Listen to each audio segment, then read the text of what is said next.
Özbəkistanın paytaxtı Daşkənddə Azərbaycan üçün tarixi əhəmiyyət daşıyan sənədi imzalandı. Azərbaycan Mərkəzi Asiya ölkələrinin məsləhətləşmə görüşləri formatına tam hüquqlu iştirakçı kimi qoşuldu. Bu, Azərbaycanla Mərkəzi Asiya arasında vahid platformanın formalaşdığını göstərir. Siyasi şərhçilər deyir ki, artıq geniş coğrafiyada enerji, nəqliyyat, siyasi, iqtisadi, mədəni və humanitar sahələr üzrə müzakirələr daha davamlı xarakter alır və Azərbaycan bu prosesdə hüquqi müstəvidə öz yerini möhkəmləndirir. Bu Azərbaycan üçün mühüm perspektivlər formalaşdırır. Çünki Orta Dəhliz, Zəngəzur dəhlizi istiqamətində mühüm prioritetlər vardır və yeni geosiyasi reallıqlarda bu layihələrin əhəmiyyəti çox böyükdür.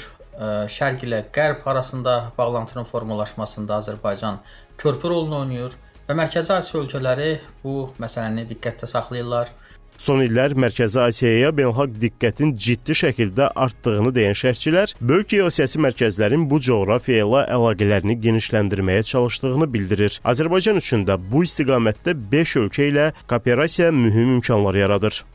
Hesab edirəm ki, məhz Özbəkistanın paytaxtında Azərbaycan üçün mühüm nailiyyətin əldə olunması həm də Azərbaycan-Özbəkistan münasibətlərinə müsbət təsir göstərir və hər dövlət artıq Azərbaycanın qələbəsinə də töhfə verməyə çalışır.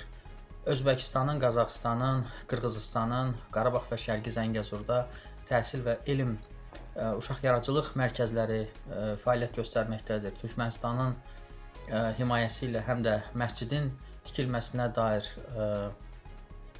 razılıq əldə olunmuşdur.